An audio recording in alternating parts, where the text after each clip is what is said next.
do the youth below them, can they forgive after all that time? I think forgiveness is an interesting concept because it is one thing to forgive. It's another thing to forget. Yes. It's never going to be forgotten. Yeah. The journey is never going to be forgotten. Yeah. It's always going to be with that person.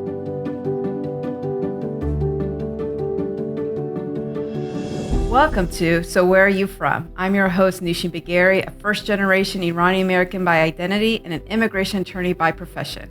Today's guest is Ms. Katie Pinholster, a licensed professional counselor here in the state of Georgia. In the past, really not too long ago, mental well-being was not spoken about, especially in some cultures. It was not recognized nor believed to exist, as the thought was that whatever one was going through had to be accepted as was the way of life. That previous generation dealt with it, and therefore the next should accept it as well. However, mental health lately has taken the forefront and is slowly becoming acknowledged and respected for its importance and influence, that people are taking active steps to better oneself and for even those around them. I asked Katie to join me today to talk about the importance of therapy and how it can be a stepping stone to breaking generational cycles. Hi, Katie. Welcome. Hi, Nishin. Thank you for joining me today. Thank you so much for having me. Of course. So, Katie, where are you from? I am originally from Atlanta, Georgia. Okay. Born and raised here in this very neighborhood. Oh, wow. But Same. I did leave when I was in my early 20s to pursue a career in film and television. Oh, how fun. So that was my first big career. Oh, amazing. So then you entered the professional career of counseling. How did you make that switch? That's completely It's a completely different career. Ball game. Yeah. I went back to school to pursue a degree in nursing. Oh. All I knew at that time was that I wanted to get into a field where I was helping people. I knew I wanted to be in the helping profession. Yeah. But I wasn't exactly sure the specifics of that. So I started on that particular path of nursing. Okay. And then it just sort of morphed, as I followed the path. Yeah. It took some turns and twists, and I ended up doing psychology in my undergraduate, and then I went to graduate school for professional counseling. Oh, amazing. And so how long have you been practicing now? I've been practicing since 2004. Amazing. And my office is right around the corner here in Sandy Springs. Oh, wonderful. Mm-hmm. So what area, do you have a specialty in the area of therapy? Well, I do like to say it's a family counseling practice. So I work with all ages, all, moms, dads, kids, whatever. But I do have a special affinity for working with teenagers and young people between about 13 to 28. You're brave. I have. That's what everyone tells me. Tough stage. That's what everyone tells me. But I love the energy, and I love the young people, and I feel like it helps keep me young. And I feel really passionate about that particular population because when I was a teenager, coming up in this, like I said, in this very neighborhood, I didn't have a safe adult advocate on my side to help me navigate those tough years. I think like that generation, our generation didn't have that. So mental health was not spoken of. It's not too long ago that was not spoken of. And, they only consider people who had to seek therapy were those who were considered quote unquote sick, depressed, or have issues. But now mental health has definitely come to the forefront. It's in the news. It's part of self-care. What are your thoughts on the sudden approach and acceptance of mental health care? Well, look, most people wind up in my office when they just start realizing some way that they're moving through the world, some coping skill that they've been utilizing is no longer working for them. That's really the gist of why most people end up coming to see me. Okay. We all come into the world with a primal sense of wanting to belong. Yes. And it is just in every baby that's born in anywhere. So you come into your family dynamics and you are going to try to do whatever you can to fit in and belong. Your brain is then going to hardwire to the way that you have always fit in Yeah. the way that you have come to fit in with your family system. So then, so it's going to be a combination of temperament. So biology is a factor. Okay. But then you've got your environment Yes. and the family system. Nature to nurture. That's right. And I call it nurture. Nurture. So it's like a combination of both. And then what happens is people get to adulthood, and that old way of coping and moving through the world seems to not be working so great anymore. And they'll come see me and think, this isn't working. What can I do? Well, what we do then is we have to literally come to understand the old storyline. Yes. I don't do psychodynamic therapy where we sort of wallow around in the past for months on end. But I do think it's very important and necessary to have at least some awareness of that original storyline, the storyline that your brain hardwired to. Okay. So that then in adulthood you can see it clearly, understand it, and then begin to let go of some of those things. Which is hard. It's very hard. But it's doable. It is absolutely doable. It takes time. Yes. And it takes consistency. But if you practice proactively on a daily basis, you can make definite long-term changes. Speaking of being proactive about, we're a generation of self-care, they market anti-aging, skincare routines. So you prevent it before it happens. And so I think therapy should be the same way, that, you don't have to wait till something happens before you start therapy. Yes. And especially for first generation immigrant children, we took a brunt, not intentionally, of the immigrant parents who came, because they had no resource, no village, no family to lean on. So kind of the kids either directly or indirectly felt that. And so they had to kind of, I don't want to say be the therapist for the parents, but we had to take on the emotions. We were kind of in the line of fire. Absolutely. And so I think my generation, the best thing to do is to proactively go to therapy so we don't trickle it down to the next generation. We may not realize what we're holding on to, and so it can trickle down. But one important thing you brought up, the clients that do come and realize is it's a self-awareness. And not a lot of people have that. So, correct. Yeah, it's only the self-aware people that do come. Well, and that's a great point, because there are a lot of people in the world who need therapy. Yes. There are less people who actually want therapy. Yeah. And what I offer is outpatient services on a voluntary basis. So a person's going to need to be somewhat motivated to come in and do the hard work of therapy. So when finding a therapist, do you see it where, I would hear people, for example, an immigration attorney, people will ask me, or they look for someone of similar background, they want an Iranian attorney, someone that speaks the language, someone that's relatable, or a female. Everyone has a preference because they feel like, oh, maybe she'll understand me more. Do you see that regarding your clientele, do you attract a certain type of clientele? That's very interesting, because certainly early on I did in my practice. However, I do feel pretty strongly that although we are trained in graduate school, we have multicultural classes that will train us and give us at least a minimum understanding of other cultures and how to work with people of other cultures outside your own. However, I also feel really strongly that it's important to keep a very open mind when you are looking for that very right fit of the therapist that is going to be able to help you. Because when I was young and I first sought out therapy in my 20s, I was assigned at this local counseling center, I was assigned a male therapist. Yeah. And I was adamantly telling them, no, only a woman can understand me, only a female therapist, please. And they said, sorry, this is what we've got. Yeah. So I ended up seeing this male therapist, and it turned out to be the greatest fit. He brought a really important, fresh perspective to what I was working through. Yeah. And it was very, very helpful to me.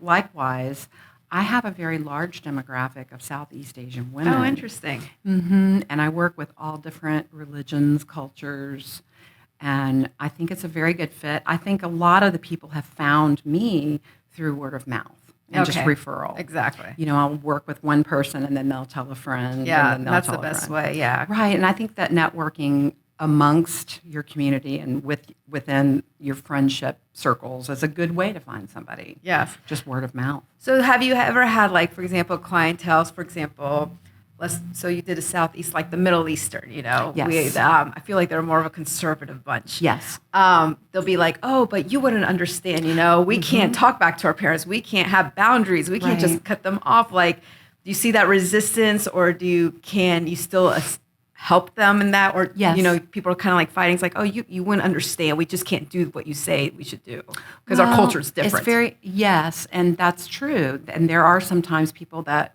think, oh, you're just not going to get it. But Yeah. I'm working with one 28-year-old female client right now who is in medical school, almost finished with medical school. She is of Muslim origin, and her parents are very adamant that she will become married in an arranged marriage before she finishes medical school. Wow. So this is like a big priority. So we're definitely navigating that. Yeah. She wants to honor her parents and respect their wishes and their culture while at the same time doing what's in her own heart. So it can be very difficult to walk both sides of that fence. But I do think that we're making progress and she's that's finding good. her way. Yeah. Oh, that's good. Like, what would you kind of recommend? Like, have the parents been responsive to her newfound voice, I guess? I think the parents are eager for her to succeed professionally. And I think that on the flip side, they very much want her to stay within the bounds of the family dynamics and the cultures that they've raised her with.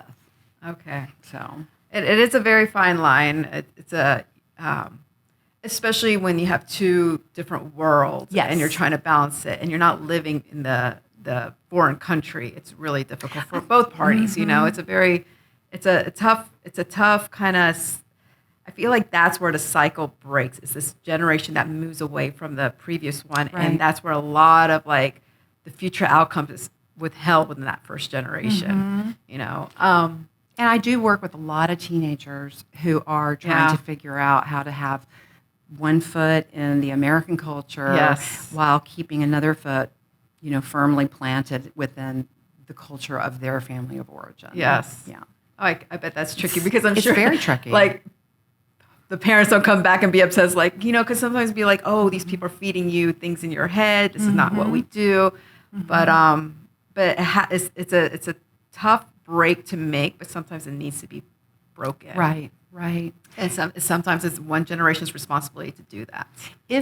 I always think that if I could get folks to come in when they're in their adolescence, when they're teenagers, it would stop a lot of the problems that could continue throughout adulthood. So that goes to my next question. So is it best, do you recommend to proactively start therapy even though, quote unquote, you don't have an issue yet? I do. Yeah? I do. I really do. I believe in it. I think that self-awareness and clarity around your authentic self and who you really are very important. And in this world that we live in this society, it's very easy to lose sight of that, lose touch with your actual self. Yeah. So therapy is a way to get grounded and get in touch with who you really are. I think it's just an amazing type of self-care. I mean, people sometimes is like, well, I don't have anything to talk about, but weirdly when you enter, all of a sudden you're flooding and then you get this perspective, this new viewpoint. That's why I think I do recommend seeing someone that's outside of your culture or identity because then you a fresh new perspective of seeing things in a different light that, what my parents grew up with maybe is not the norm, when you think it's norm because that's all you saw, maybe it is not the norm. There's so everyone thinks like, for example, one will see therapy based on abuse, but there's also like mental abuse from spouses, in-laws, parents, and then the next generation is thought to just suck it up. We went through this, especially like you see the issues of like, with in-laws and their brides or so forth. and people are like, well, this is what we went through. The mother-in-law will be like, well, I went through that, so you have to go through that. This is just how it This is. is how it is. Suck it up. We all went through it. But that's not so true. Why do we have to go through that? What are your thoughts on that? Well, I think that life is all about change. I think that it is important. I think that it's really possible for two things to be true at the same time. Okay. And I think that that's the crux of this whole topic that we're talking about. Yes, we want to have a firm grasp in culture and heritage. These things are very important. That's an important thing to honor and respect. On the other hand, change is the way of life. Yes. It's like a river. And you're never, ever going to be static or stagnant. It's always going to be flowing and turning, and you never know what's around the next corner. Yeah. So it's important to be open. And I think that fear of change, that's what grasps on even harder. And it is scary to change, because when you do get to the point where you're like, okay, I'm ready to come up with a new worldview. I'm ready to come up with a new way of moving through this world that works in a better way for me. It's difficult to know where to go from there, because you're just kind of standing on your path then with a big question mark over your head, wondering, okay, now what do I do? And that's where a therapist can come in and really help you navigate where to turn next, which way to go, and how to really walk on the path that is most authentically you. Yes. Life is so short. We need to live authentic lives, to be our true selves. I think that way we shine the brightest. Regarding the older generation, they always say, well, this is who I am. I'm too old to change. Is that such a thing? Is one too old to change? Can they start working on themselves even at an elder age to make even an impactful change to the next generation? Or correct any wrongs they made? Yes, I have seen many people in their 70s and even 80s who will come to therapy and actually want to make changes and have tremendous self-awareness. Wow. That they want to live their final years with integrity, and they want to go back and sort of right the wrongs. I do believe that's possible, but I will go back to something I said earlier, which is there's a big difference between people who need change and people who want to change. Yes. And so the wanting is key. What makes them want it suddenly at that age?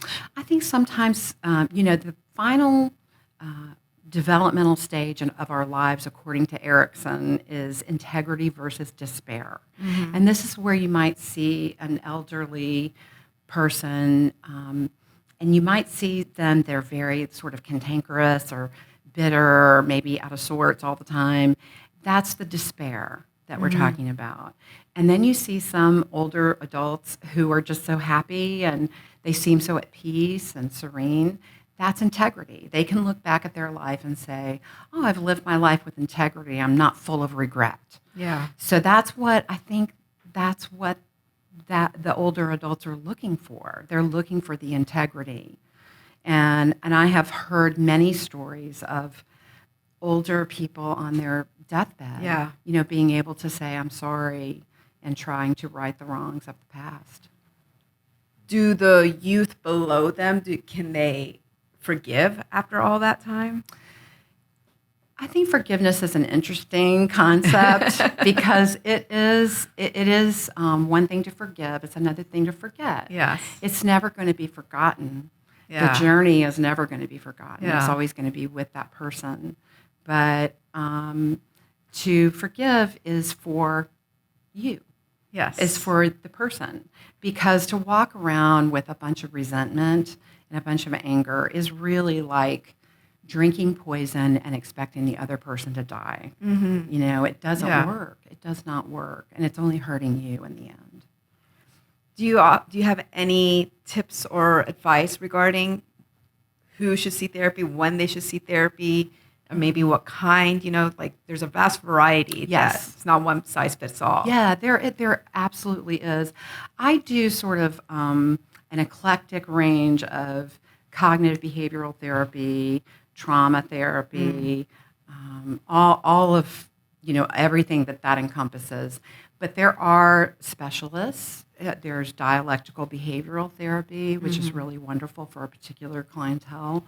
It really depends on what the issue is that you're seeking help for and seeking treatment for. But and it can be tricky to navigate the system to try to find that right specialist for what you're doing. But I would stay open-minded. Yes. That is my big message. I would stay open-minded to folks that perfect fit between therapist and client can be some of the most unusual combinations. Yeah. But if you're open to it, you might just find your person. And consistent. It's not like a one session that can fix it all. Right. It takes time. And it's a safe space to talk. I always say, like, to anybody, it's like, if you want to see a therapist, it's a safe space to talk. There's nobody there judging you. You get this chance to see an outside view of, okay, is your perspective off, or is there a better perspective that maybe you're not acknowledging? Right. It's just getting like a feedback in your life and what's in your head. And I think it's an amazing thing. It's amazing self-care. I think everyone should do it. I think all of us, this world is hard enough, life is hard enough that we've all either already suffered something like a loss or already gone through anxiety, feel depressed, or we're going to. So it's best to be like proactive about it, or at least find someone so when that time comes, you're ready to like take action. Because everyone thinks, okay, if it's just happening to me, it's just within me. No, it affects all your relationships. Yes. That's what I don't think people realize. Yes, like, one could suffer post-traumatic stress from an event and they think they've handled it, they're keeping it to themselves, they're not speaking about it, never sought therapy, but they don't realize their actions could be related to that post-traumatic stress that's affecting other relationships. Right. And they don't realize that. Right. The trickle-down effect, it affects everyone around them. Affects everyone, yeah. And I think, like, especially for first-generation, like, immigrants, like, to break that cycle instead of using the second generation, like, for example, my kids, they're made of a different cloth. They have no obligation to us. Like, people say back then they would have kids to take care of them in their retirement. Right. No, this generation can't ask anything of them. Right. And so, so you have to kind of respect them and their way of life, that it's different for them. It's different for them. And you can't just like bombard them or put them in line fire of what you're going through, or you'll just push them away. Very true. Have you heard a lot about, and one thing I don't know, I've seen like on social media and stuff like that, there's this whole now new stage. It's like the complete opposite now, where there's a lot of parent alienation. Yes. Yeah. How can you describe, why is that happening suddenly now? Are you speaking more about in a divorce dynamic? No, more of like kids and their parents. Like, there's a parent alienation. There's probably no forgiveness of how I think that generation of parents, they had, once again, no access to therapy. Mental health was not talked about. And so maybe they had it trickled down to their kids. And now their kids have these childhood traumas and just can't seem to get over or see their parent as being human, or they've never had a handbook of being a parent. And so this was their first time. They're trying to figure out their life. They were a child once too with their own trauma. So do you see that a lot, happening? I do. If a person comes in for counseling and they are truly ready to make long-lasting changes and do the hard work necessary, then they're going to be embarking on the individuation process or self-actualization process. And what that means is, it is partly letting go and saying goodbye to your parents of origin, not in I'm absolutely not condoning estrangement from your family in any shape, form, or fashion, but emotionally, psychologically, to be able to make a separation, to be able to forgive and say, yeah, they did the best they knew. Yeah. And then to go ahead and cultivate that new way of moving through the world without all the bitterness and resentment that they might be holding on to with their parents. So it's very possible to make change, old, young, but the key is that you have to want to do it. Do you see within like each generation a kind of like a cycle, a different type of therapy that's more emphasis in that generation? Well, I work with so many teenagers and young people, and I use a lot of creative arts. I think probably because that was my first career in art department, and now I use a lot of teenagers come in and they don't want to just sit on the couch and be grilled. Yeah. They don't want just somebody sitting there taking notes and saying, okay, so tell me this and tell me that. Yeah. They want to be involved and participate. So that's what I try to do, is pull them in so that they feel comfortable being in that environment. What about like issues that I'm talking about? Like, for example, maybe a previous generation, their sort of mental health issues was one thing, and then the next generation is another thing. Do you see kind of like what each generation is a different kind of issue that comes up more interesting than others? Question. Yeah, I feel like with this particular group of adolescents that I'm working with now, COVID has had a real big impact on everybody. So the rates of anxiety are skyrocketing right now, unfortunately. We're seeing a lot of anxiety disorders in young people. Wow. And I think that that's a new phenomenon for yes, the generation. I think the pandemic threw everybody for a loop, and it took a real toll on young people. Yeah. So I think that's a new issue that I'm seeing that I didn't see. Probably the social media era. Oh yeah, technology. Yeah. Technology has really taken over, and kids nowadays have to really be able to, discern what's reality, what's filtered. Exactly. It's a lot to navigate. Yeah. Yeah. Well, it's been such a joy talking to you. Oh, do you have any Shane. last bit of advice to offer anybody who's like debating if they should pursue therapy? I would encourage anybody who's thinking about making changes for the positive in their life to seek out therapy. I'm a huge believer. I go to therapy myself. Yes. So I believe in it completely, and I think that it's just a gain. It's a win-win. What can you lose from it? Yeah. Exactly. How can it hurt to have a person in your corner cheering you on and helping you, figure out which step to take next? And sometimes a place to be seen or heard. Absolutely. Yeah. Yeah. It's amazing. Thank you so much Thanks, once again. Nushi. I really enjoyed it. Thanks so much for having me.